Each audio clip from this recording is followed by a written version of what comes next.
inicio la grabación y estoy aquí compartiendo. La idea es que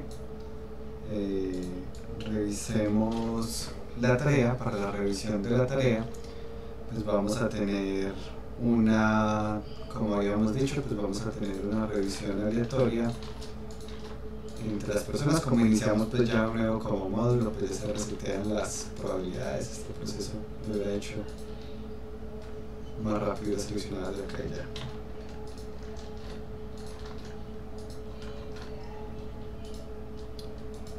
Esto de acá ya se borra y lo mismo acá. Listo, creo que ahí estamos todos, exceptuando, se me olvidó. Sí, este está aquí en la clase a las 10. Fue lo que entendí. Por un momentico miro que me había dado alguien que cambiaba de horario. Listo, sí, está en la clase a las 10 y creo que era Manuel la que iba a estar en la clase de la tarde. Bueno. Ahora sí, tenemos por acá 0629, está por acá.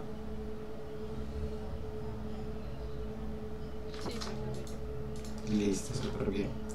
Entonces vamos a empezar. Son varios ejercicios que teníamos pendientes para hoy. Teníamos unos de matrices que son con los que vamos a empezar. Entonces empezamos porfa con el de buscar si se tienen 3 o más X juntas, y es así, asignar un 1 a la salida. Dale, nos compartes pantalla porfa. Ah, ok, no por Gitbox. Ah, bueno, sí, pues como estaba pensando en el segundo, no había caído en cuenta que los primeros sí pueden ser con, pues los que son con Unity son los que comparten, pero sí, mucho más fácil aquí hacerlo. Busco con el mismo número acá y no me aparece. Bueno. Si se alcanza a ver en la tabla, aquí sabe que raro.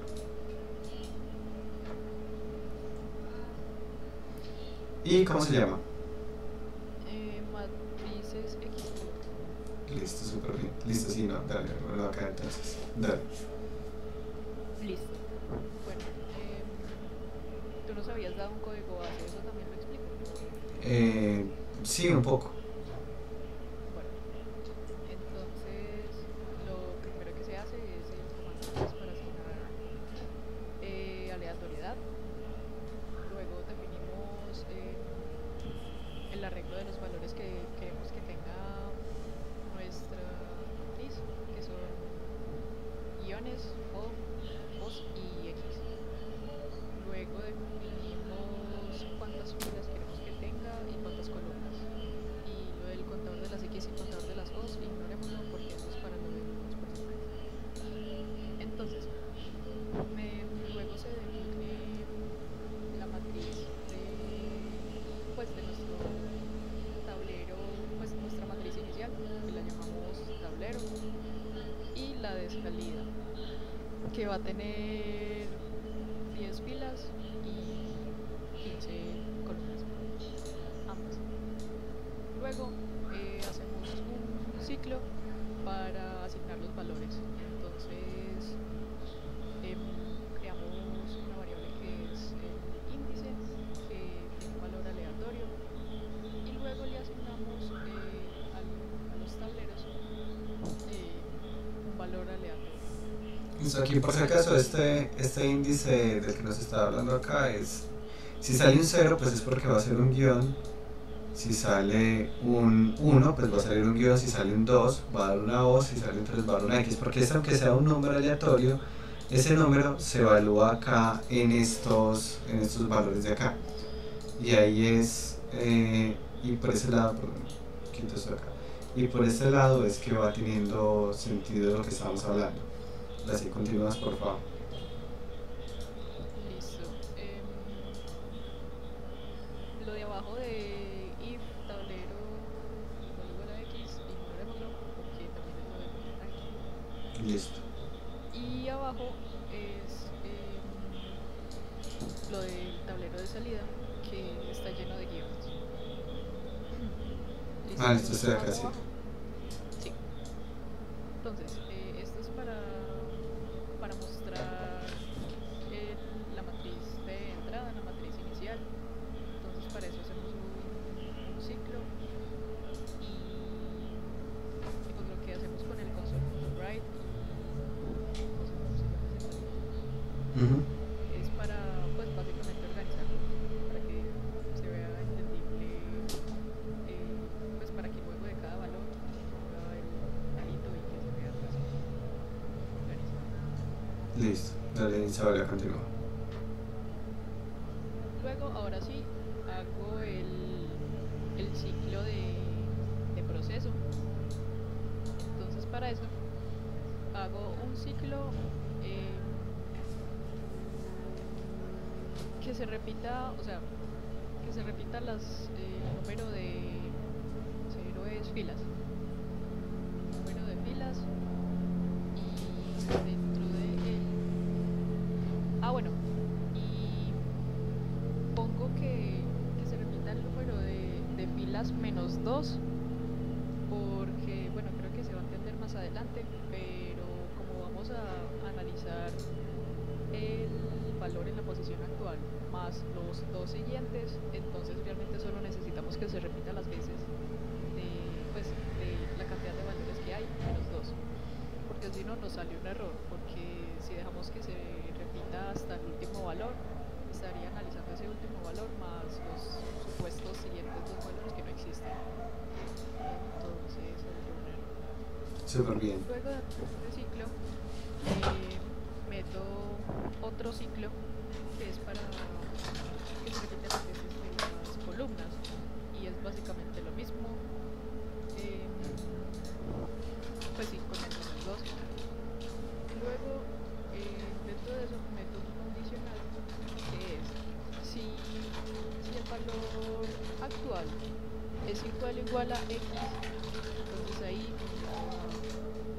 a otro condicional que me dice si ese valor actual es igual al valor de al lado derecho y también ese valor actual es igual al valor del lado derecho, o sea, dos posiciones a la derecha, o sea que ahí estoy diciendo básicamente si hay 3x seguidas, entonces en la matriz de salida voy a cambiar esas tres posiciones por 1, tanto la posición actual como la posición de la derecha, como la posición de la derecha, todas se cambian por 1.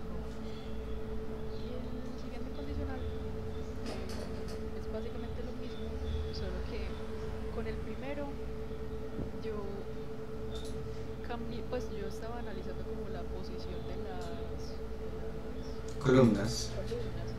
Sí. Entonces realmente con esa condición solamente me iba a analizar si había 3x seguidas en sentido horizontal.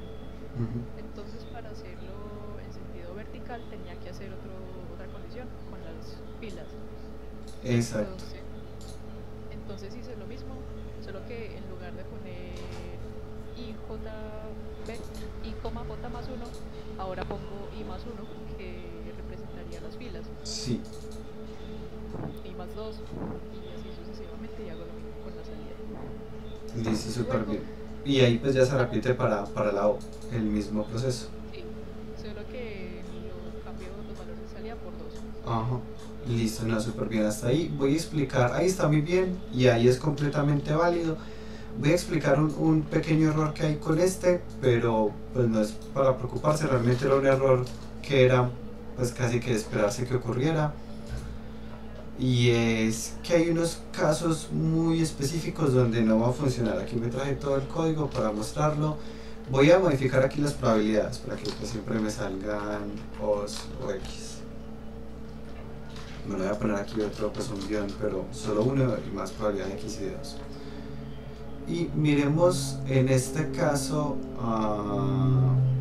bueno, acá no, así aquí está. Por ejemplo, si miramos aquí varias X juntas, pero no se modificaron. Y ese es como un error que va a ocurrir con el análisis actual. Ahí está muy bien la explicación de Isabela y como les digo completamente válido.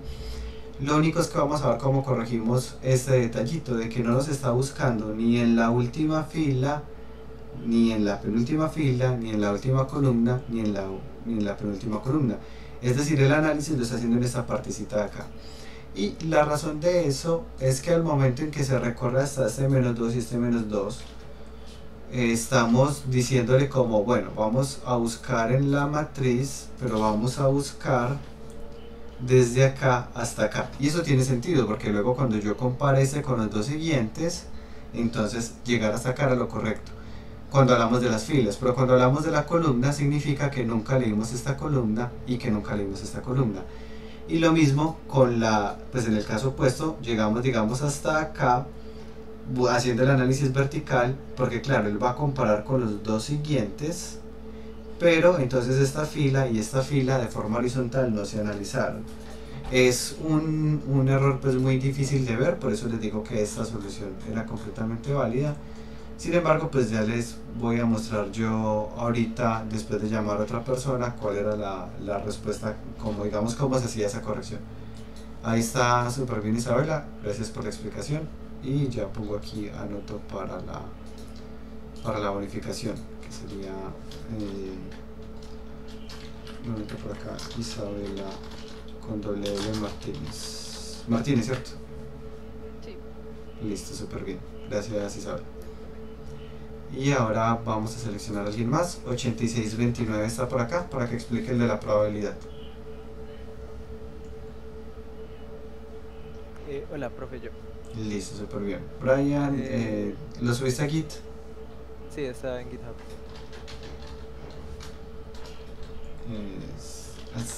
Me olvidas. Sí, sino que siempre lo trato de buscar, es como Brian, pues como por ahí, ¿no? Como Brian. Ese no es el mío. Qué pena, me hice clic aquí abajito. Ya. Listo, Brian, ¿cómo se llama? Matrices 1. El 2. Listo. Listo. Escuchamos por favor la explicación de Brian. Bueno, pues primero hice el random, o sea, básicamente es casi que el mismo código base de antes. Luego, Listo, no, ya, pero justo ahorita vamos a explicar es el de la probabilidad, o sea, la otra parte que Isabela no le pedí que explicar la parte de la probabilidad, sino solo la del llenado de la de la comparación con velocities en línea. Explicado todo el ejercicio. Ok, no, entonces es matrices 1. Ajá. No. Otra vez, sí. Ya, gracias. Ok.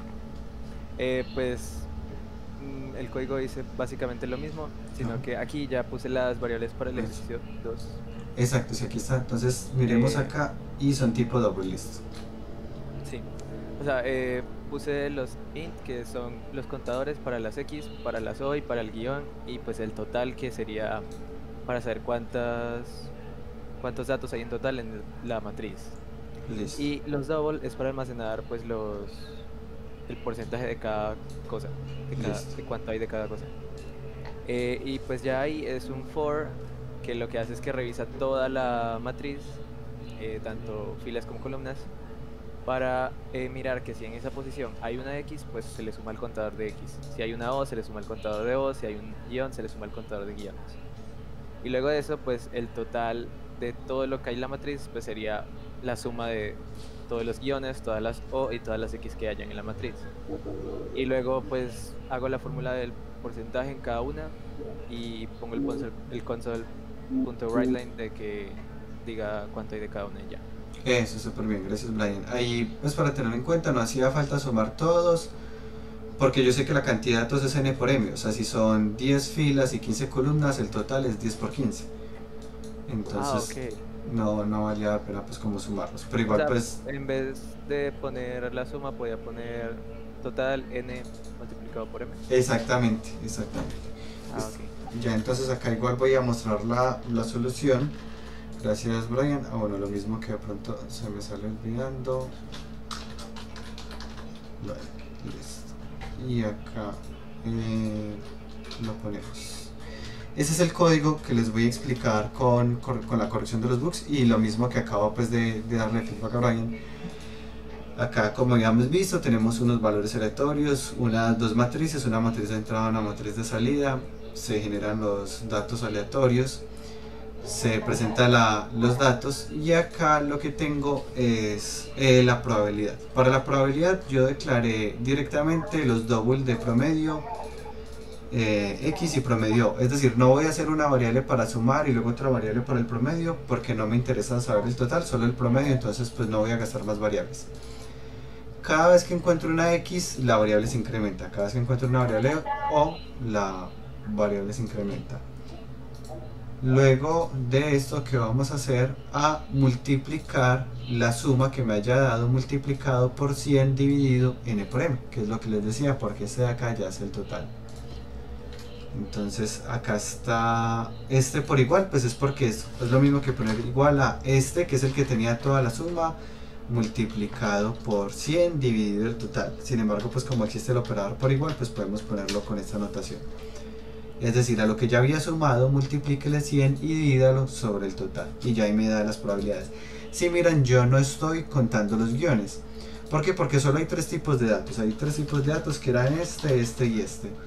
Cuando yo calculo la probabilidad de estos, obligatoriamente la probabilidad de este es la resta de la probabilidad total menos la probabilidad de estos dos. Es decir, es como yo calculé la probabilidad de sacarme cara, es 50%. ¿Cuánto es la probabilidad de sacar sello? ¿Tengo que calcularla? No, es el restante, el otro 50%. Lo mismo con los dados. Calculé la probabilidad de sacarme un 5, saqué la probabilidad de calcularme un 4, un 3, un 2 y un 1. ¿Cuál es la probabilidad de sacarme un 6? Pues 100% menos la resta de las otras probabilidades existentes. Eso es lo que se conoce como el complemento. Es decir, que yo puedo sacar la probabilidad de los guiones como 100%, que es la máxima probabilidad, menos la probabilidad de sacarme una O y la probabilidad de sacarme una X.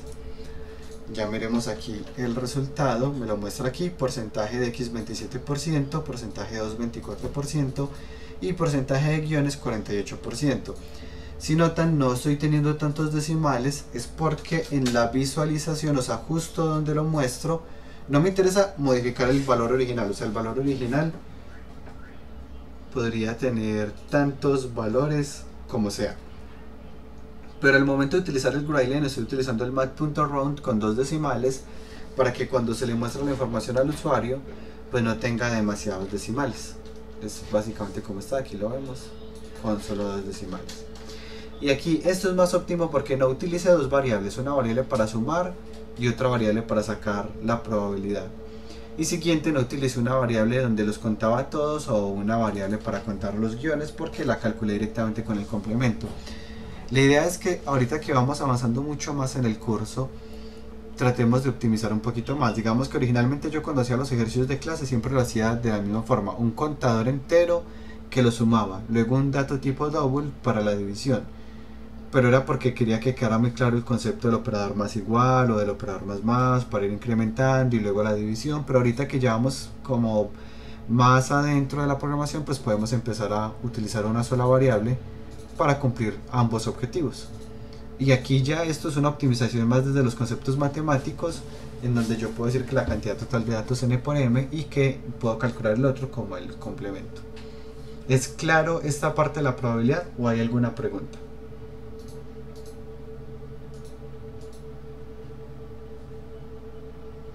No hay preguntas.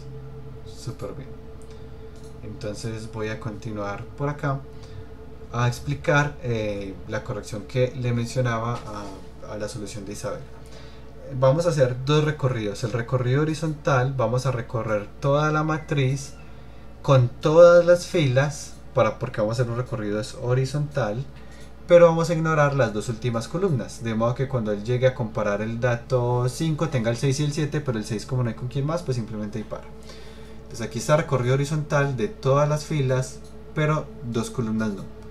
Y aquí solo está recorrido horizontal, y luego tras otros dos ciclos for para el recorrido vertical, en donde se incluyen todas las columnas, porque el recorrido va hacia abajo, pero se ignoran las dos últimas filas, porque ya cuando llegue a la antepenúltima fila va a comparar con la penúltima y con la última. Esta era la corrección para evitar que nos pasara esa. Aquí ya lo muestro funcionando. Voy a agregar aquí más probabilidad para la O, y aquí está, si miran, me sigue funcionando acá. Y bueno, aquí pues no cumplió ninguno, pero también funcionaría acá. Y ese es como el resultado, o la diferencia pues aquí con ese resultado. Pongo aquí este para que se vea. Separarlos en dos hilos distintos, el recorrido vertical y el horizontal. Exactamente, sí, tener un recorrido diferente para el horizontal y el vertical, considerando que en el horizontal me interesa dejar 2 columnas de ventaja y que en el vertical me interesa dejar 2 filas de ventaja. Esa era la diferencia. Nuevamente, como era un error pues digamos difícil de ver, no era pues como necesario que lo hicieran de esta forma, pero obviamente es importante que yo se los explique aquí la corrección. Ah, Ok, profe, gracias. listo, con gusto. ¿Alguna pregunta de pronto a alguien más? No, súper bien, entonces vamos a continuar. Voy a guardar este código y ya paso al siguiente, ahora sí ejercicio, ahora sí el 2, que era el de almacenar los datos. Y ya para este tenemos a 3292.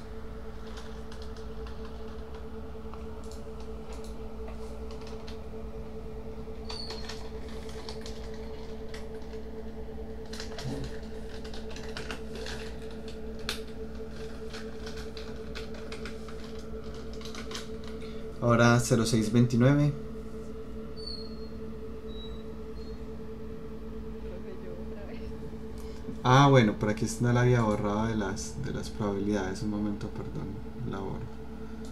Pues si quieres lo explico de todas formas. No, démosle la oportunidad a alguien más de salir, sobre todo porque hay una implicación que puede ser positiva o negativa. Entonces está 4193.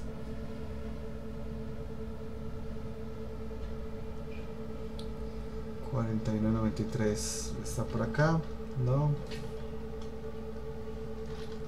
Bueno, este de hecho los que pierden los dejo con la misma probabilidad de votar. 4193 y 8191.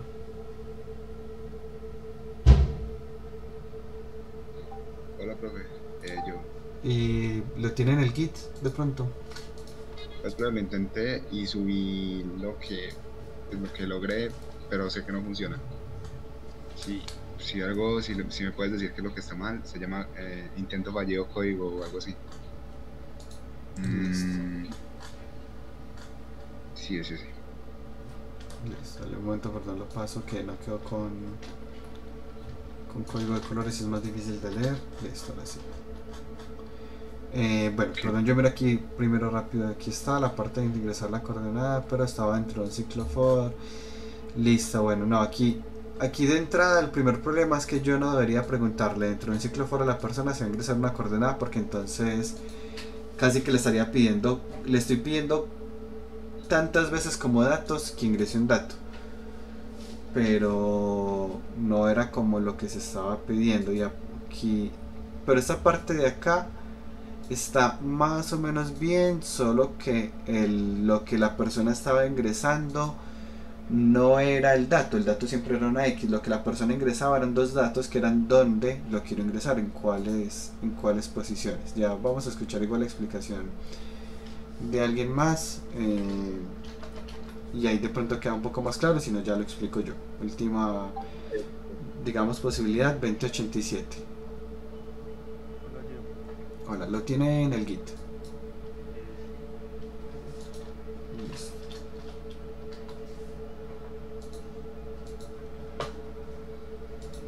Es en el otro.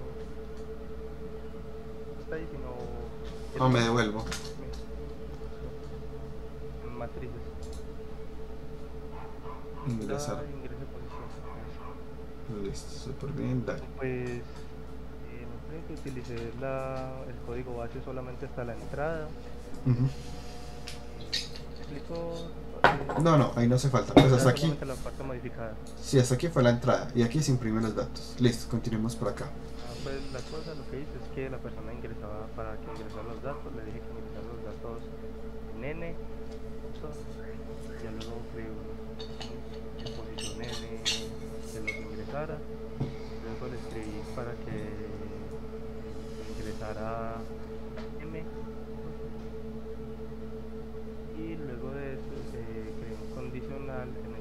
decía que si el tablero en la posición en la que ingresé los datos era igual a X, entonces me generaba un error.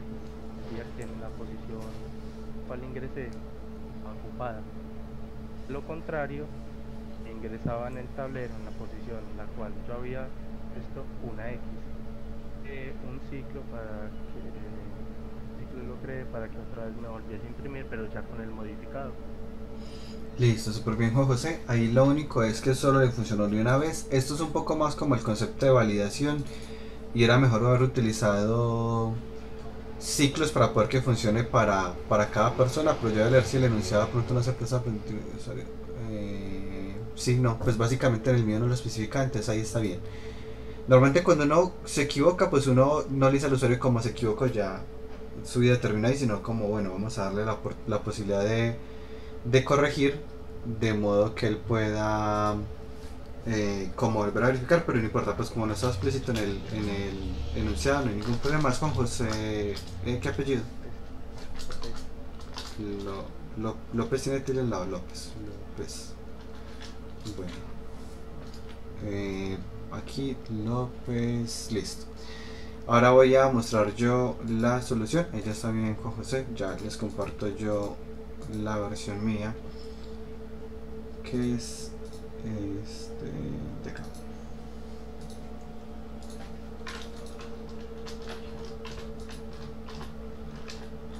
Bueno, aquí voy a hacer un primer, pues lo voy a mostrar primero funcionando. Entonces aquí tenemos ingrese la fila y columna para ingresar el dato, digamos en la posición 2,2, pues 2 y 2, y aquí ya está. Luego en otra 3 y 5, por acá está, y no sé, voy a poner otra vez 2 y 2, y ahí me dice está ocupada, ingreso otro dato, y ahora sí digamos 3 y 4, y ahora sí me lo muestra. Digamos que cuando está ocupada lo que me permite es volverlo a ingresar. Ya voy a explicar este código de acá.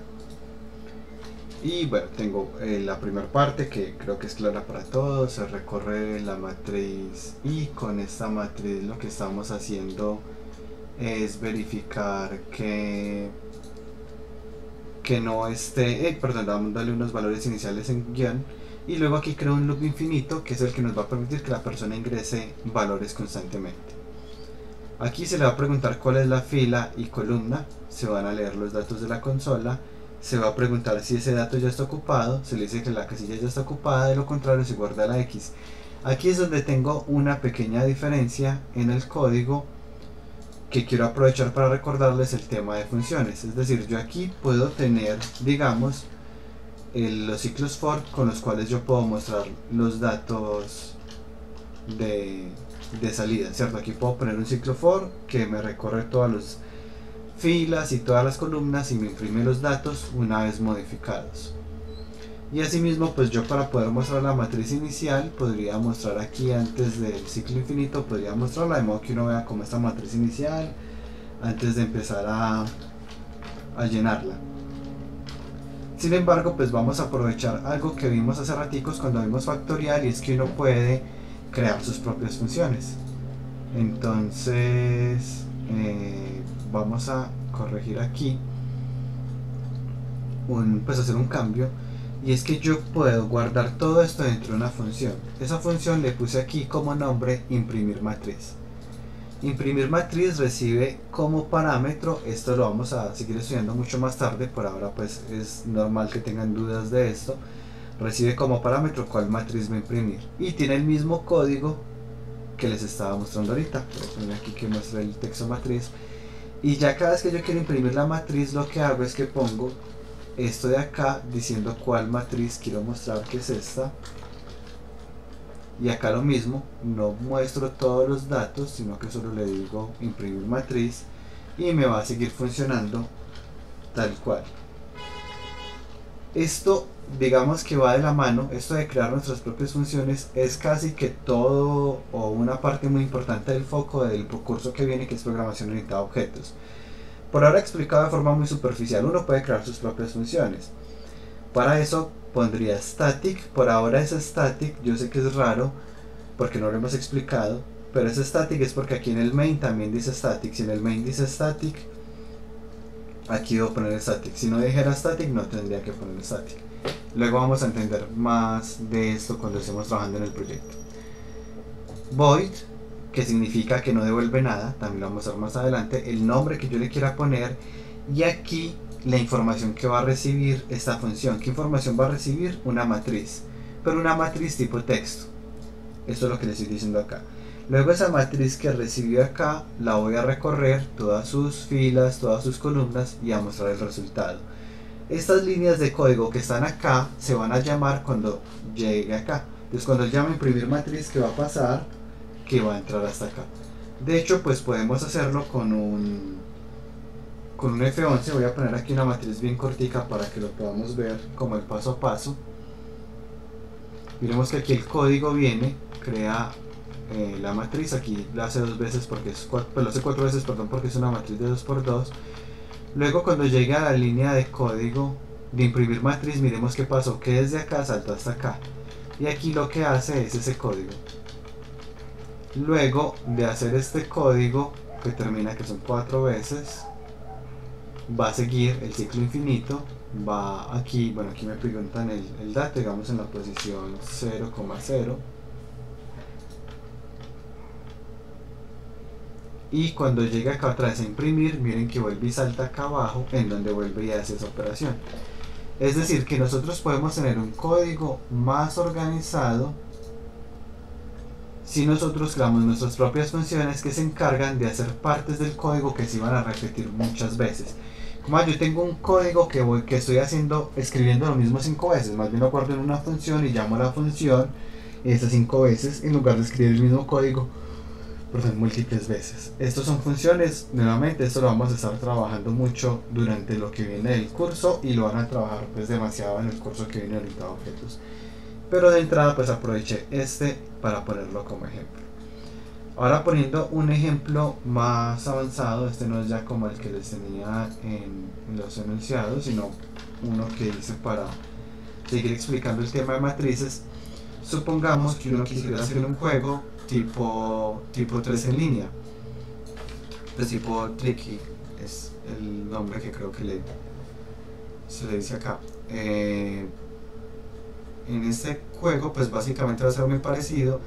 Que va a cambiar, que vamos a tener unos turnos. Entonces aquí,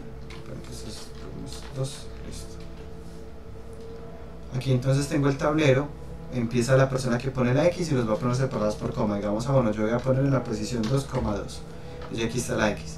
El del círculo pues va a poner en la posición, digamos, 0,0, y lo va poniendo acá. Luego otra vez va la X, y la X pues para tratar de armarse su 3 en línea, entonces dirá que en la posición fila 012, columna 3, y aquí ya voy formando. Luego el otro pues para tratar de taparle pues va a poner en la posición fila 2, columna 4, ¿cierto? Y así sucesivamente. Bueno, algo como esto. ¿Cómo se programaría esto? Entonces voy a tener un arreglo de jugadores que van a ser X y círculo. Pues si son más jugadores yo podría poner acá de una vez otro jugador y seguiría funcionando. Aquí tenemos entonces, digamos, la posición 0,0, el otro en la posición 1,1 y 2,2, y aquí va a poner el otro. Bueno, aquí hubo un error, ya sé dónde está el error, porque no cambié este de acá, pero bueno, algo como esto. Luego lo que tenemos para la parte de que la persona las pueda ingresar separadas por coma, es que vamos a utilizar lo que habíamos visto en el módulo anterior, que era split, y le digo que me separe los datos por coma. Entonces ya me queda un arreglo en donde en la primera posición está el número, luego está en la segunda posición el segundo número, y ya quedan separados gracias a este split aquí por coma. Se revisa lo mismo de que ya esté ocupado, se hace una validación con un ciclo while. Mientras esté ocupado, vuelve y pregúntele cuál es el dato donde lo quiere ingresar, que es lo que se hace con validación. Y se pone en la casilla una X o un círculo. Si el turno es 0, pues se pondrá una X.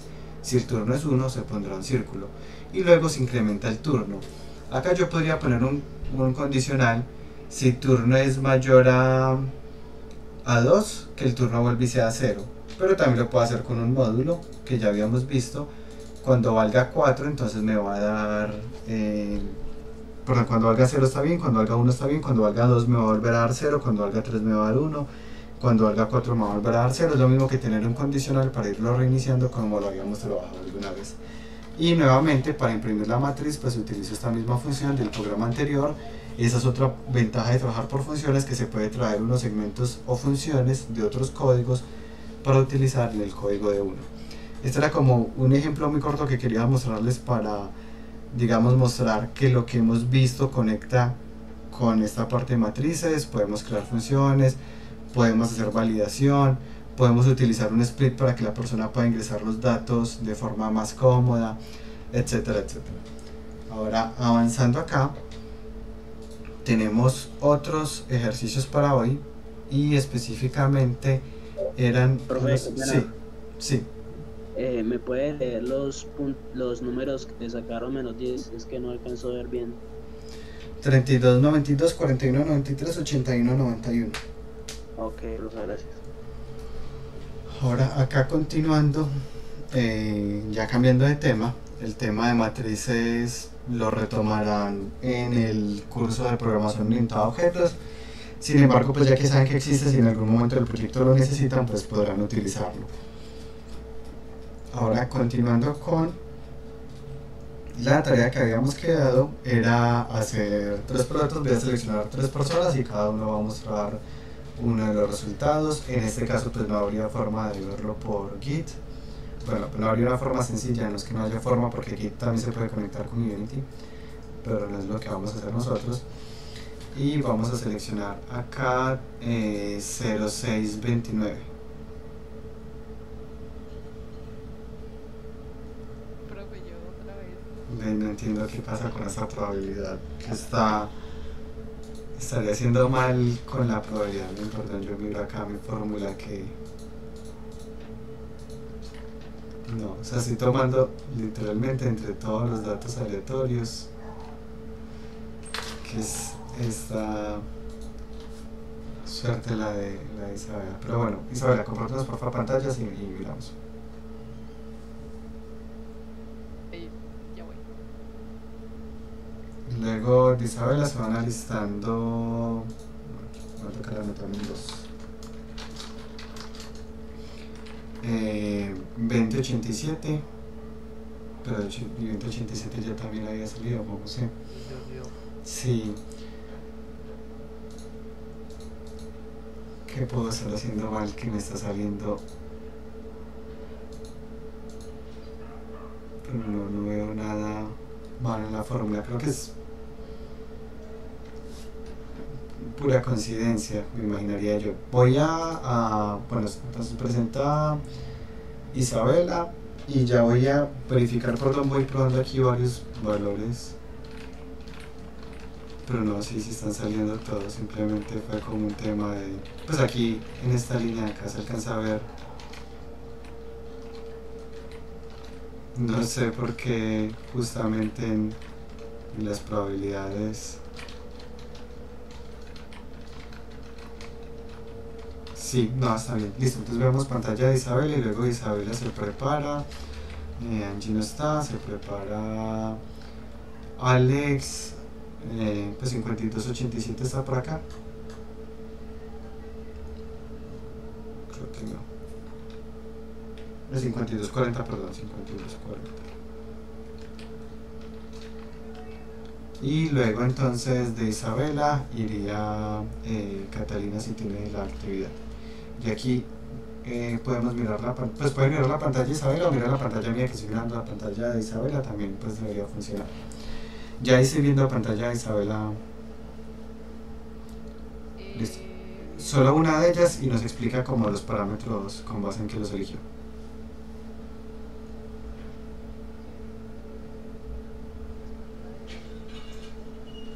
Listo. Bueno, si puedes compartir pantalla mejor, porque cuando uno comparte aplicación, Discord hace unos zoom que no nos deja ver bien toda la escena. Ok, ya voy.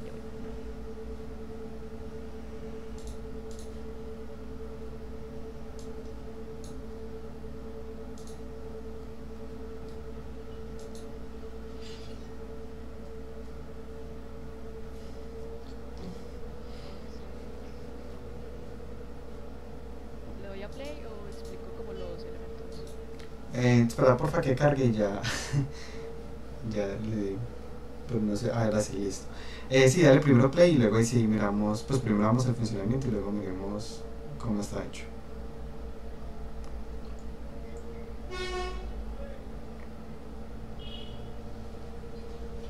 Pues ahí está, efectivamente, pues tiene físicas diferentes, súper bien explicada, solo una de ellas.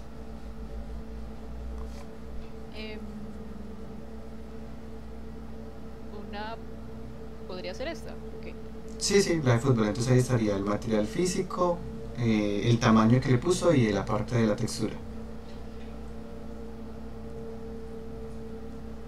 Pues como un poco tratando de explicar si alguien no hizo la tarea, cómo podría haber hecho la tarea.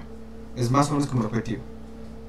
Listo, entonces para la pelota de fútbol, a ver, aquí está la escala que averigüé y pues estas eran las cifras que decían, más o menos, de 22 centímetros.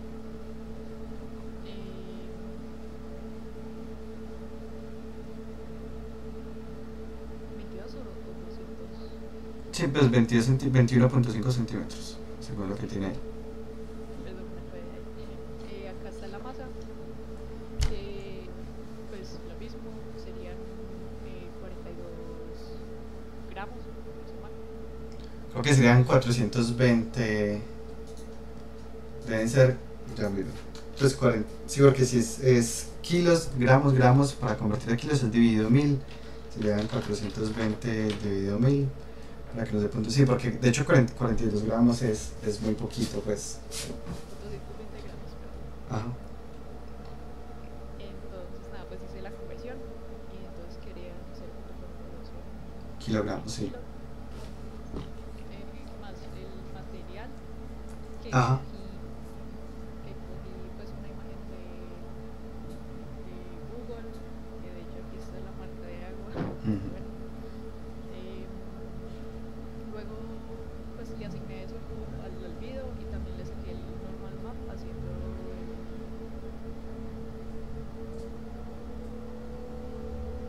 acá. La imagen que cogí fue esta. Ujú. Luego le saqué el normal map haciéndolo de texture type, normal map, create from grayscale y ya pues aplicar. Y ya ahí se lo apliqué a la pelota, pues al material vivo. Entonces puse, pues arrastré la imagen al albedo y el normal map pues al normal map. Y Listo. Y ya es el material físico, exacto. Que ese sí, pues acaba de estimarlo a ojo, pues porque no es como que uno tenga esos parámetros disponibles. Listo, súper bien. Ahí está pues la explicación para los que de pronto no hayan hecho la tarea, traten de replicarla. Es muy importante que se familiaricen con la interfaz para que podamos hacer el proyecto. Sé que esta parte no es propiamente de programación, pero pues si no sabemos cómo funciona el motor nos quedaría muy difícil. Gracias, Isabela. Continuamos con Catalina. Catalina de pronto trajo la actividad. Sí, profe, ya comparto pantalla. Dale, gracias.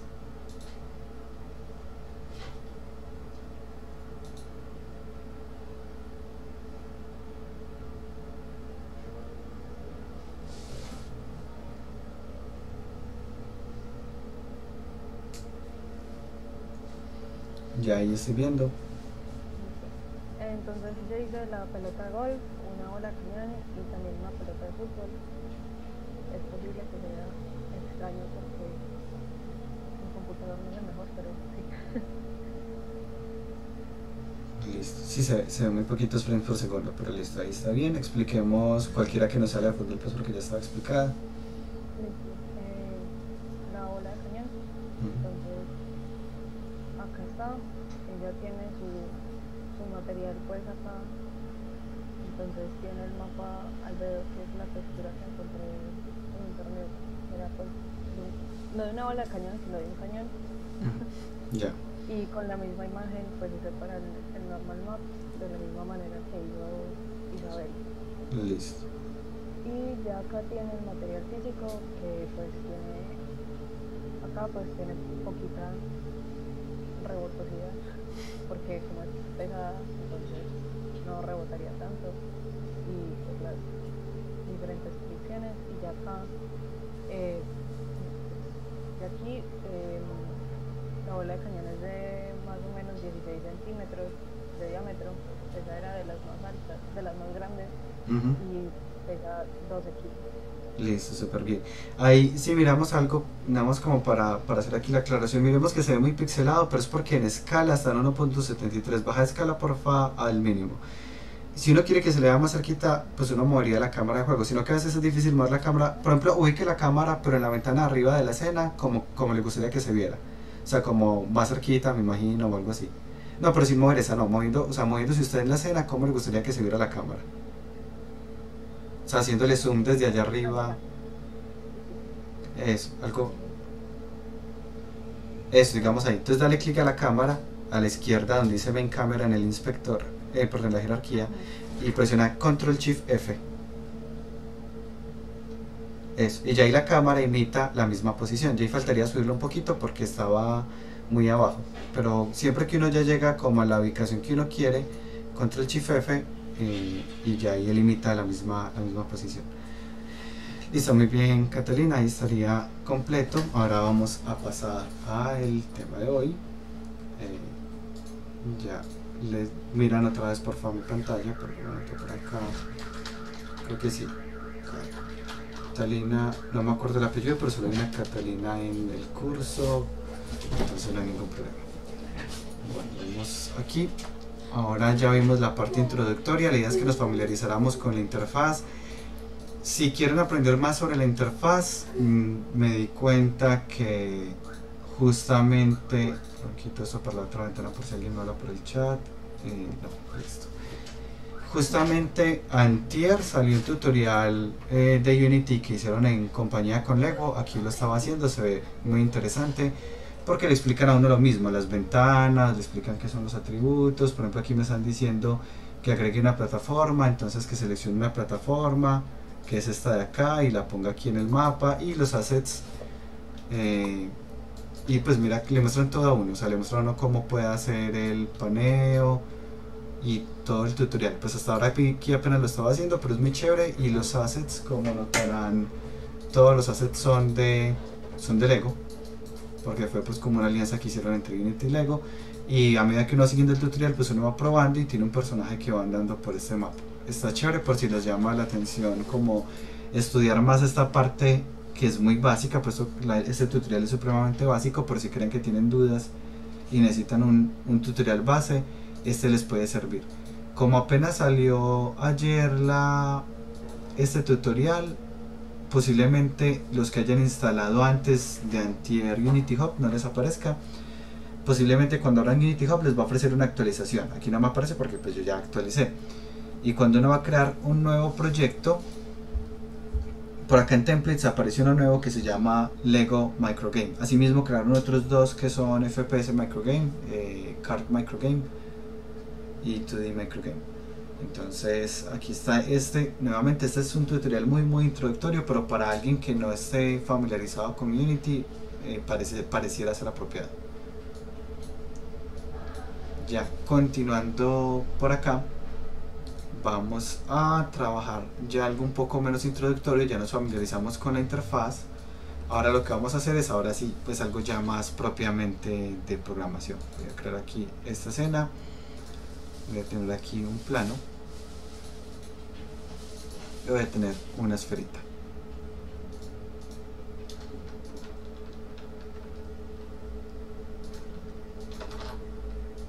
Y va a ser un plano muy largo. Listo. Y aquí está mi esfera y mi plano. Lo primero que necesito que entendamos y que vamos a repetir mucho durante este curso, y que de hecho se va a hablar mucho en el curso orientado a objetos, no con Unity, pero sí es un tema que se va a hablar, es la división entre algo que se llaman las clases y los objetos cuando lo vean en programación orientada a objetos. Por ahora vamos a hablar de objetos y componentes. La estructura en la que está hecho Unity es que tiene una división, que son, vamos a tener objetos y vamos a tener componentes. ¿Qué es un objeto? Es básicamente un ente vacío que nos funciona como contenedor para poner los componentes. Y los componentes son los que le agregan la funcionalidad a través de algo que se llaman los atributos, que son las características que él tiene, y los métodos, que son las habilidades que tiene. Pensemos, por ejemplo, una nevera. ¿Qué atributos tiene? Altura, color, temperatura, consumo de energía, etc. Métodos que tiene: enfriar y de pronto ponerse, no sé, sonar una alarma si la puerta está prendida, o activar el modo vacaciones, que es un modo bajo consumo de energía. Dependerá pues del tipo de nevera, las habilidades que tenga. Entonces nuevamente estamos hablando de objetos y componentes, y los componentes a la vez se dividen en atributos y métodos. Cuando yo miro aquí una esfera, la esfera realmente es un objeto vacío que tiene unos componentes. De hecho, para que lo veamos, voy a crear un objeto vacío. Crear objeto vacío. Si miran, este es un objeto pues que efectivamente está vacío, solo tiene un componente. Todos los objetos, aunque sea un objeto vacío, tienen un componente, que es el componente transform, que es el que le permite tener una posición, rotación y escala en el mundo. Todos los objetos tienen ese componente transform porque no puede existir un objeto si no está en el mundo, básicamente. Ahora voy a empezar a agregarle componentes. Voy a agregarle un componente que se llama el Mesh Filter. El Mesh Filter es el componente que nos va a permitir darle forma. Voy a darle forma de helicóptero, por ejemplo. Ya le di forma de helicóptero, pero no se ve, porque necesito un componente que me permita verlo. Ese componente que nos permite ver algo en pantalla es el componente que se conoce como renderer. Aquí está Mesh Renderer, y ahora vemos si efectivamente ahora sí tiene forma de helicóptero. Pues ya tenía la forma de helicóptero, solo que no podíamos verlo. Aparte podemos agregarle un collider, que es el que nos va a permitir, aquí voy a activar, no se alcanza a ver porque no tiene material. Voy a ponerle aquí un material cualquiera. Listo. Y aquí tenemos ya el material de este objeto de acá. Pues esto simplemente es para que no se viera morado. Y el Mesh Filter, ¿a qué se refiere? Cuando yo aquí le estoy diciendo que le voy a cambiar la forma, ¿cierto? Que le puedo poner cualquier forma a esto, ¿a qué se refiere? Cuando nosotros trabajamos en 2D, los objetos están compuestos por algo que se conoce como un píxel. Un píxel es la mínima unidad de medida en una imagen. Cuando yo empiezo a juntar píxeles, pues empiezo a darle forma a una imagen. Mientras más píxeles tenga, pues la imagen va a tener mejor resolución, va a ser, digamos, visualmente mejor, también va a ser más costosa para el computador. Cuando trabajamos en 3D no vamos a hablar de píxeles, sino que vamos a hablar de vértices. Y esos vértices pues me forman unos triángulos, y esos triángulos son lo que compone una malla. Este objeto 3D está hecho a través de una malla. Lo que le ponemos a través del Mesh Filter es cuál va a ser esa malla que compone ese objeto, que bien podría ser esta malla de humano, o esta malla de esto que todavía no sé qué es, parece como una tienda de, pues una campaña de.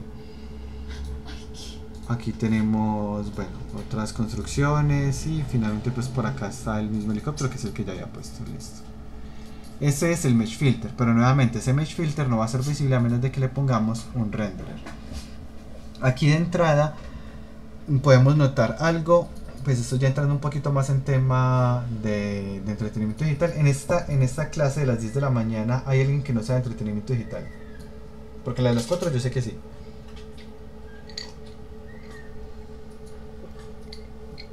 No, excelente. Voy a entrar un poquito más de detalles de esto. Este es algo que uno diría low poly. Los que ya vieron o están viendo 3D pues entenderán que esto pues tiene poquitos polígonos. El tipo de la cantidad de polígonos que le vamos a poner a un objeto va a depender mucho de la plataforma a la cual se va a lanzar. Podríamos pensar igual que uno podría tener como una versión low poly del helicóptero cuando yo esté lejitos, porque no la voy a dar muy detallada, y una versión high poly del helicóptero cuando esté cerquita, porque ya sí necesito dar más detalles, y ya estos son muy poquitos detalles, y yo quiero ponerle aquí como otros detalles, no sé, algo aquí como indicándome algún hundido o algunos, o esto pues ponerlo como una esfera de verdad, o como un hexágono, etcétera, etcétera. Algo así se puede hacer, pues de hecho se utiliza mucho en los videojuegos grandes, y es parecido como a que tengo varios Mesh Filter y voy cambiando esos Mesh Filter dependiendo de la distancia del usuario, pero ya sabemos que el componente asociado a esa malla es el Mesh Filter. Continuemos por acá. Cuando yo le doy play no pasa absolutamente nada, que es lo que habíamos visto en la clase pasada. No tiene físicas, no tiene nada.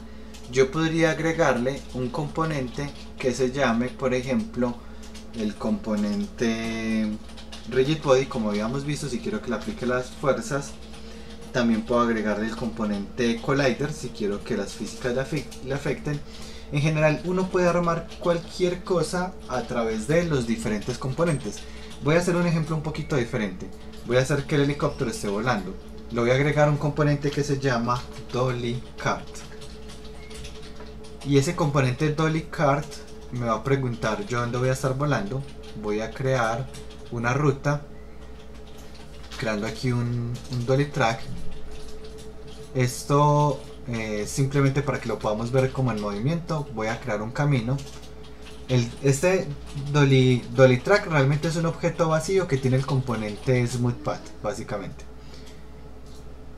Y aquí yo puedo ir creando como una ruta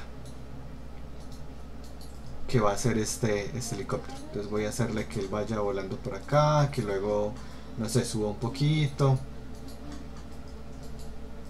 pero vaya girando como por acá. Estoy moviendo cada uno de los nodos que me crea. Esto es bien útil cuando vayan a hacer como rutas. Los NPC tienen una ruta y va a estar patrullando. Esto pues puede funcionar bien para eso. Aquí todavía está subiendo. Voy a ahora que baje un poquito y... bueno, este ya se me fue muy al piso.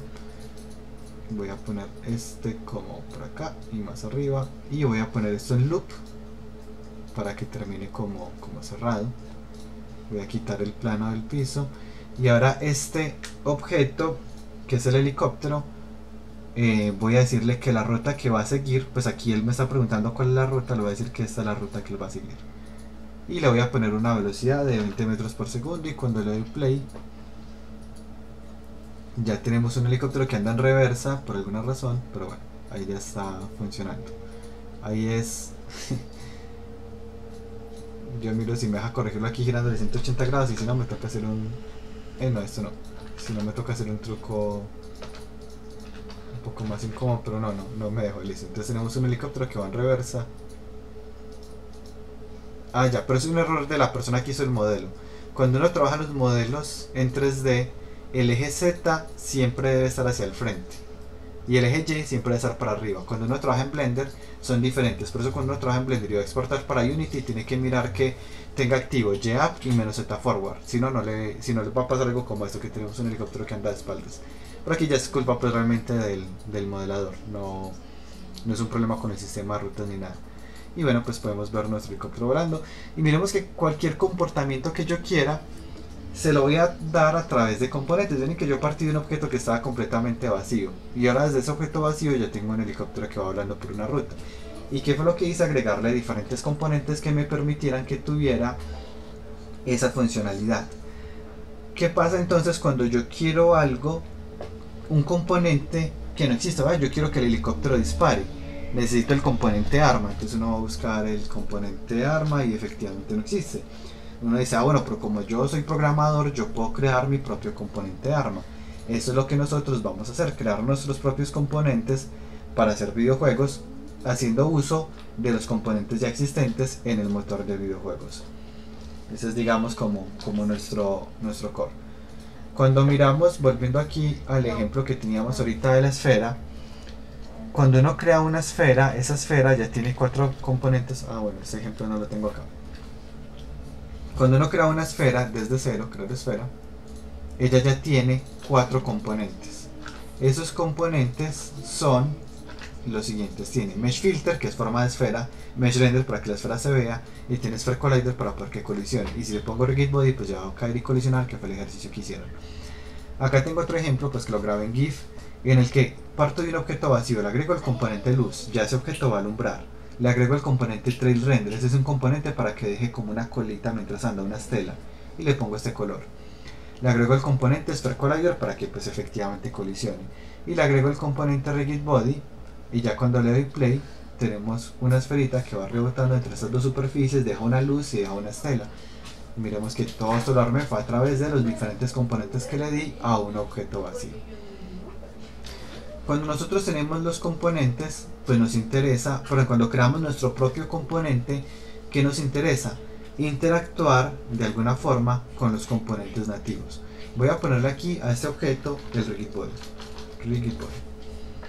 Y ahora voy a crear aquí una carpeta en scripts que se va a llamar clase fundamentos 10. Y voy a crear un script que se va a llamar example access. Y lo que voy a hacer es crear mi propio componente que va a hacer algo. Miremos que va a ser mi propio componente. Entonces voy a crear mi propio componente. Siempre me aparece un código como este de acá. Y vamos a entender qué pasa. Ya no estamos como en Visual. En Visual nosotros teníamos todo el código en una sola parte. Pero si miramos aquí tenemos dos partes para escribir el código. El nombre del archivo pues es este de acá. Eso no es diferente a cuando en Visual uno pone pues un nombre de un archivo. Pero miremos que tenemos un start y un update. Resulta que el start vamos a poner todo lo que se llama una única vez. Mientras que en el update es todo lo que se repite. Pensemos en que el update es parecido a un while true.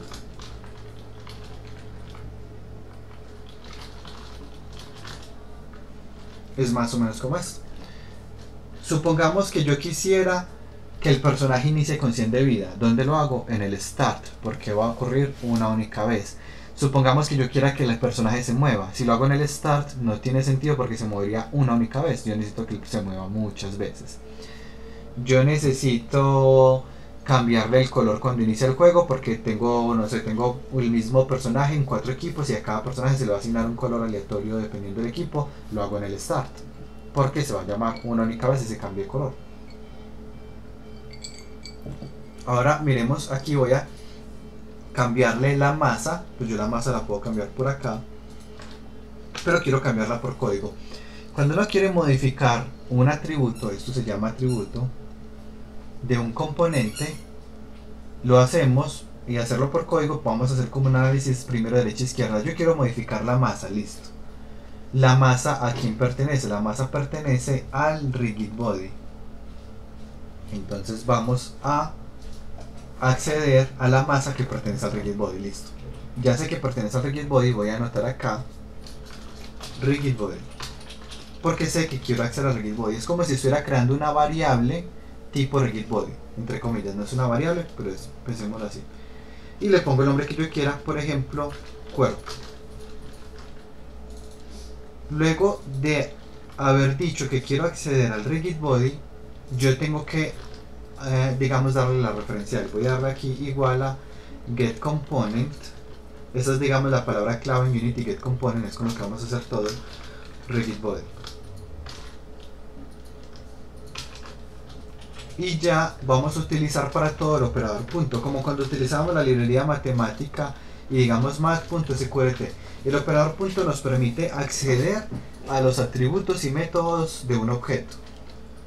Entonces acá este dato, pues llamémoslo variable, probablemente no es una variable. Este componente cuerpo al que accedí acá, yo puedo acceder a sus datos a través del operador punto. Punto más igual a 100. Miremos que aquí la masa en el código está en 1. Cuando le doy play, la masa automáticamente no pasó nada porque nunca le agregué el componente. Aquí agregar componente y el componente que acaba de crear example.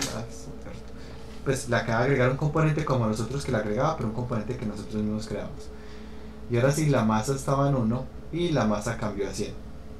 Y esto lo hicimos por código a través del get component. Voy a hacer otro ejemplo. Voy a quitar aquí el ejemplo y voy a modificar la luz del escenario.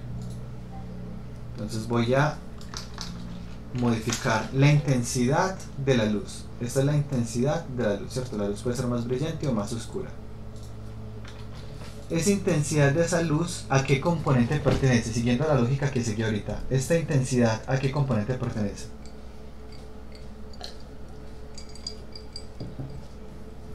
Light. Light, gracias. Entonces aquí pongo light. Luz. Luz igual a get component, ese siempre va a ser la palabra clave, pero ahora no pongo rigid body. ¿Qué pongo aquí entre este mayor menor? Light. Exacto, gracias. Y ahora sí puedo, digamos, light.intensity igual a 0.5. Aquí una particularidad, yo sé que son muchas cosas para ir aprendiendo, sé pues que no es exactamente fácil, pero ya no estamos trabajando con Double. Como les había dicho, trabajábamos con Double en la primera parte del curso, pero cuando estamos con Unity trabajamos con Float, y siempre que sea Float se le pone eso al final. Ya acá le pongo el componente a la luz, le doy play, y cuando le doy play se hace más oscuro. Ahora supongamos que yo quisiera imitar un poco como el comportamiento de la luz que va haciéndose más, que va subiendo y bajando. Entonces lo voy a hacer en el update porque quiero que cambie. Y yo podría decirle que la luz va a ser una función senoidal que va a depender del tiempo. Esto es para contar el tiempo, luego se lo vamos a ver con más detalles. Va a depender del tiempo, pero la función senoidal tiene un problema, es que me da números entre menos 1 y 1. Una luz negativa no tiene sentido. ¿Qué tengo que hacer? Voy a cambiarle la amplitud a 0.5 y a sumarle 0.5. Como resultado, ya no me va a dar entre menos 1 y 1, sino que me va a dar entre menos 0.5 y 0.5. Pero como le sumé 0.5, me va a dar entre 0 y 1. Pues esto es completamente trigonometría. Aquí le modifiqué la amplitud y aquí le apliqué un offset o desplazamiento en el eje Y. Y esto aquí, como esto es un movimiento armónico simple, lo que tengo acá es amplitud, desfase, pues o la amplitud, lo que se desplaza en Y, y aquí sería omega t. Entonces aquí, como esto es omega t, omega que es la velocidad angular está en 1, pues que tenga sentido lo que acabo de escribir. Y ya aquí, sí. ¿Cuál es la diferencia entre ponerle punto time y delta time? ¿No se supone que los dos hacen lo mismo, cuentan el tiempo? No, delta time no cuenta el tiempo. Delta time es cuánto dura cada frame. Cuando uno quiere contar tiempo con delta time, pone el operador más igual y una variable adicional. Ah, ok. Ya igual ese lo tocamos pues entre los ejemplos, no hay problema. Entonces miremos que ahora sí la luz se está haciendo oscura. Si hizo pues digamos de noche o si hizo de día. Aquí pues esto tendría sentido en una cámara en la que no se alcanza a ver el cielo, pues, pero bueno, ahí está, si hizo de noche o si hizo de día. Y va oscilando, digamos de forma periódica, porque lo pusimos en un update donde vamos modificando la intensidad de la luz con base en una ecuación matemática. Pero lo importante acá es que accedimos al componente y le modificamos un valor. Voy a quitarle este componente a la luz y ese mismo tal cual está se lo voy a poner a esta esferita, y cuando le doy play me sale un error. ¿Por qué creen que me salió un error cuando le puse ese mismo componente a la esfera? Porque no tiene el componente light. Exacto, tal cual. Muy bien, Brian. Como no tenemos el componente de light, él intenta aquí acceder al componente de light y él dice: yo estoy intentando acceder a la luz como usted me dijo, pero este objeto no tiene luz. ¿Qué podemos hacer?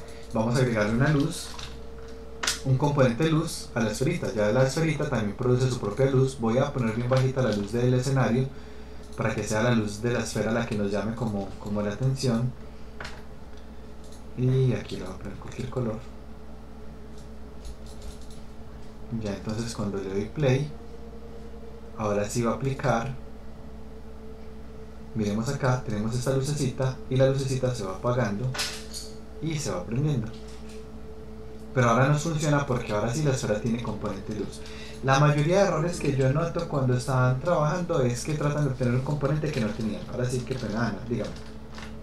No, quería saber la luz de la bolita, por ejemplo, en qué parte del código o de los componentes determina desde dónde sale. Porque yo veo, por ejemplo, que esa luz sale como desde abajo de la bolita. ¿Cómo haría yo, por ejemplo, para que toda la bolita iluminara uniformemente? ¿Sí me entiendes? Sí, no, pero como este es un tipo de luz esférica, está saliendo desde toda la esfera, sino que solo lo notamos en el piso. Es porque la luz, uno solo nota la luz cuando golpea con algo. Es decir, si ustedes miran a la ventana, ustedes no van a notar que hay luz, a menos de que miren es la pared, porque la pared a la ventana se está poniendo más blanca.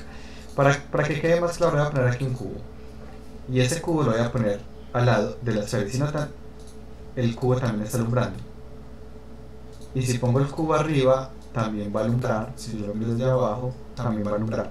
él está saliendo de forma esférica, solo que uno no lo nota arriba, pero es porque la luz en el aire no se ve. Pues de hecho cuando uno puede ver la luz en el aire es porque hay polvo o neblina y la luz entonces está rebotando entre todas esas partículas, pero pues estamos aquí en un ambiente supremamente limpio, pues no es como que haya polvo en los juegos, entonces no se nota. Realmente la luz es completamente esférica.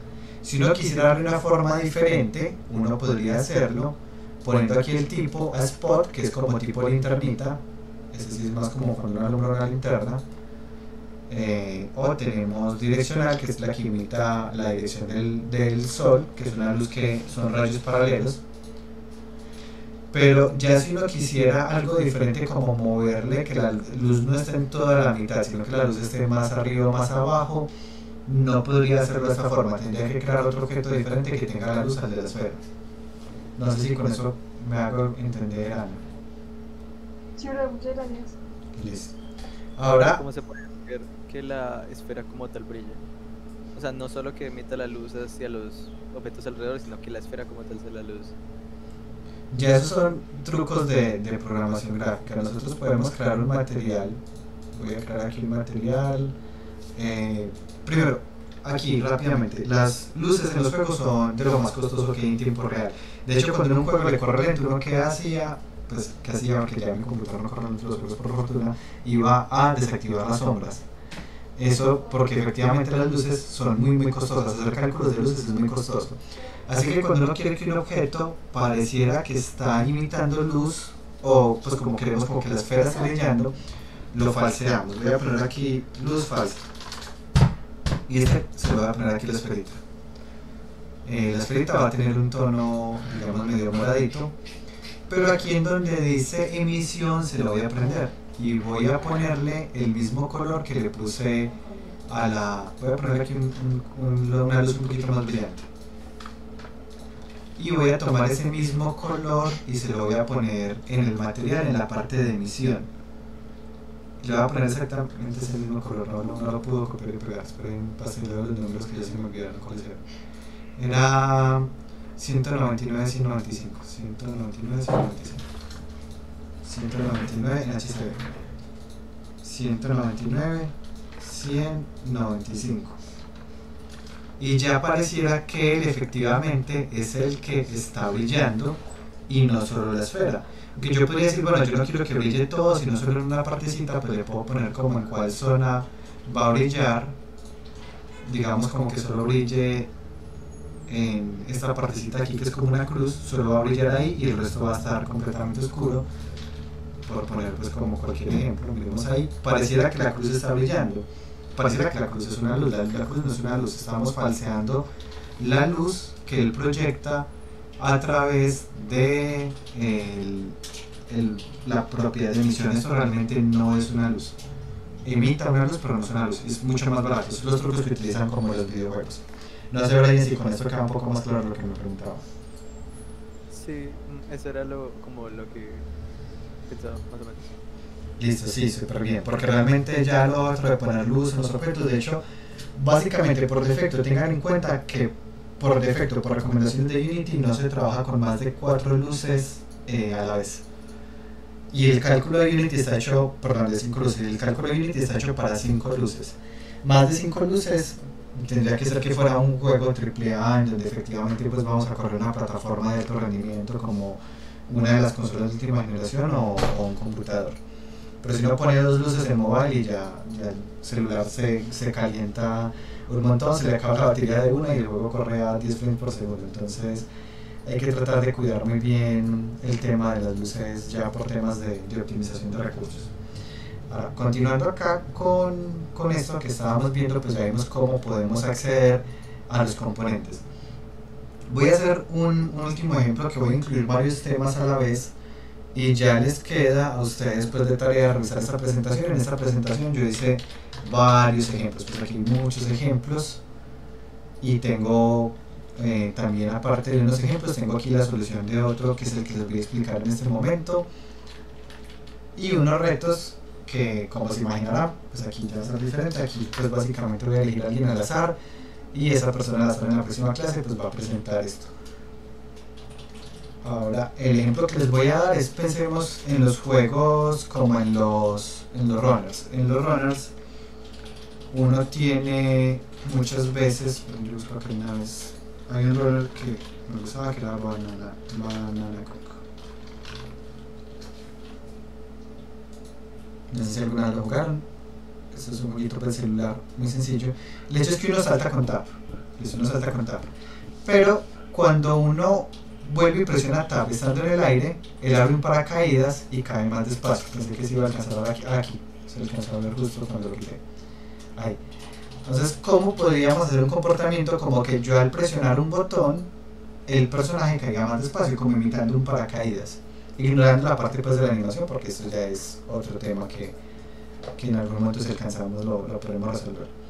Una aclaración que quiero aprovechar acá, como sabrán, yo he trabajado pues, bastante en desarrollo de juegos como freelance y tengo pues relativamente muy buena familiaridad con el motor y con desarrollo de videojuegos. Entonces, en el curso igual, aunque el curso sea propiamente de programación, si les van surgiendo dudas, como pasó con Brian ahorita, pues que les hablo de alumbrar, obviamente pues me pueden ir haciendo las preguntas, que pues aprovechar que yo tengo experiencia en el tema, pues nos puede ayudar a que ustedes, digamos, puedan mejorar el nivel en términos generales de desarrollo, no hablando como solamente de programación. Pero ahora aquí voy a poner esta esferita y yo quiero que caiga más despacio. Miremos cómo cae normalmente y cae así. ¿Listo? Cae rápido. Aquí voy a hacer otro paréntesis. Aquí realmente cuando un objeto cae en los videojuegos, rara vez se utilizan las físicas reales. Project Settings, y ya lo vamos a ver acá que ya lo tengo modificado. ¿Cuánto es la gravedad normalmente? Menos 9.82 o menos 9.81. Esa es la gravedad normal, la gravedad con la que uno trabaja en física. Bueno, de hecho uno la aproxima a menos 9.8. ¿Y cómo se ve con la gravedad normal? Se ve así. Pareciera que cae despacio, pero no cae despacio. De hecho, si tirara al mismo tiempo yo una canica a esta misma altura y al mismo tiempo le doy play, van a caer al mismo tiempo. Porque pues el sistema de Unity está basado en físicas reales. Sin embargo, nosotros lo vemos lento. ¿Por qué razón lo vemos lento? Porque los otros juegos nos acostumbraron el ojo a que la gravedad se comporta diferente. Uno va a ver cómo caen los personajes en los juegos platformer o en los juegos FPS y parece que caen mucho más rápido. No sé qué jugarán ustedes. Voy a poner un ejemplo con Minecraft. En Minecraft uno se tira de cualquier parte, pues uno puede percibir la caída, y cuando uno percibe la caída uno la percibe más rápido que esto.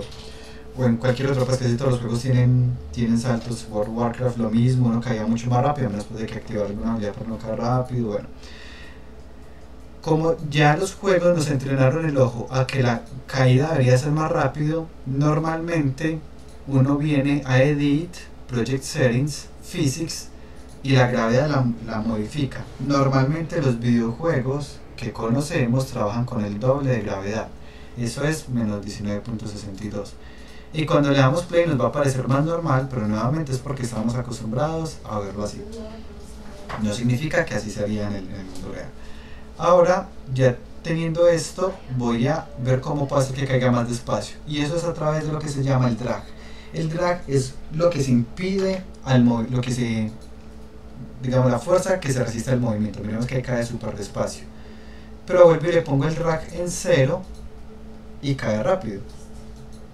Es decir, que si quisiéramos emular un paracaídas, que lo que hace es pues una fuerza de viento, lo que tendríamos que poner es un drag más alto. Como quiero modificar el drag ¿a qué componente pertenece?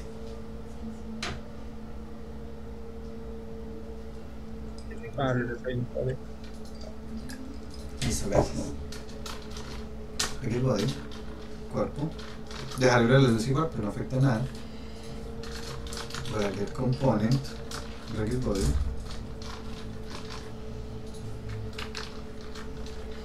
Y aquí en cuerpo punto drag voy a ponerlo en 10. Aquí pues el resultado es que va a caer más despacio.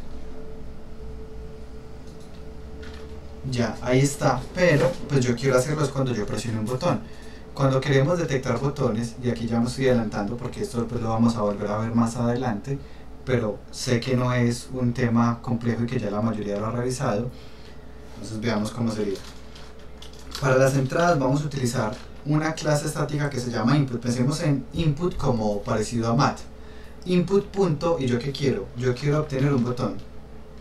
Muy importante, acostúmbrense a utilizar los get button down, no get key down, no, get button down, porque ustedes trabajan con get key down y solo les funciona con teclado. Luego alguien va a querer jugar con control y no se puede, o lo exportan a la consola y pues obviamente no hay teclado en la consola. Get button down, por ejemplo, jump es la barra espaciadora, pero la ventaja es que en el control de play creo que es triángulo en el control de play, y creo que es, ven que yo aquí tengo los dos controles, y creo que es Y en el control de Xbox. Estoy tan acostumbrado al de play que se me olvidan los de Xbox. Nuevamente get button down, mucho más útil. Yo como sé que jump es barra espaciadora por la configuración de Unity, esto lo vemos en la otra clase, entonces por eso pues no voy a entrar en tantos detalles. Por ahora esto es barra espaciadora. Y esto es un booleano. Si el booleano se pone verdadero es porque está presionando el botón. Si el booleano se pone falso es porque no lo están presionando. Entonces si presioné esto, voy a poner el drag en 10. Porque abrí el paracaídas. Eso es lo que acaba de ocurrir. Ahora miremos, inclusive hagamos algo. Vamos a poner en el mismo momento que yo abro el paracaídas. Voy a ponerle aquí a la esferita, la voy a dejar sin emisión. Y voy a modificar acá que cuando yo prenda el paracaídas, la luz también se prenda. Voy a ponerle a este un tamaño más grande para que se note y una intensidad más alta. Pero solo cuando yo abra el paracaídas. Entonces en este mismo momento que yo abra el paracaídas, la luz.intensity igual a, ¿cuánto le puse acá? 5. Listo. Ahora le doy, bueno, este por defecto pues tendría que estar en 0. Le doy play. Ahí va cayendo rápido y cuando presiono barra espaciadora cae más despacio y se prende. Pues aquí tendría que ponerlo más alto para que lo note. Va cayendo rápido, presiono barra espaciadora, alumbra y cae despacio. ¿Qué nos falta? Que cuando yo suelte la barra espaciadora, pues vuelva a caer rápido. Cuando yo presioné la barra espaciadora es get button down. Cuando uno libera la barra espaciadora es get button up. Cuando libere la barra espaciadora, apague la luz y póngame nuevamente el drag en 0.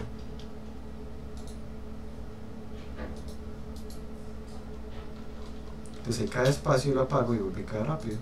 Otra vez cae rápido, presiono la barra espaciadora, cae despacio, vuelve a caer rápido. Y ya lo programamos tan sencillo como esto, pues como el comportamiento, digamos, tipo paracaídas de algunos juegos. Y esto lo podemos combinar con todo lo que hemos visto. Supongamos que utilizar el paracaídas consume energía, o tengo una cantidad de paracaídas fijos, digamos int paracaídas, y solo tengo 2 paracaídas. Y cada vez que utilizo el paracaídas, pues paracaídas menos porque pues me gasté un paracaídas. Y aquí voy a utilizar el operador i. Si presiono el botón y paracaídas es mayor a 0, o sea, y paracaídas tengo paracaídas disponibles, pues haga esto. Ahora volvamos a ponerlo aquí desde bien alto, para que yo lo alcance a ver. Y aquí va cayendo, presiono una vez el paracaídas cae despacio, lo suelto, vuelvo y lo presiono, cae despacio, vuelvo y lo presiono, y ya no me funcionó la última vez, porque ya no tenía pues como forma de, ya no tenía ningún paracaídas disponible. Y así pues ya lo resolvimos conectando pues varios conceptos que hemos visto, el operador y esto es un booleano, estos son variables, el operador menos, o sea, no es tan diferente a lo que hemos visto. ¿Cuál es la principal diferencia? Pues que ahora lo que estamos haciendo podemos verlo en un entorno 3D un poco más parecido a lo que harán idealmente en el mundo laboral. Espero que todos vayan por la línea de videojuegos, nada que ver con que yo sea el coordinador de la línea de videojuegos, pero asumo que todos se van por esa línea. ¿Alguna pregunta antes de que terminemos?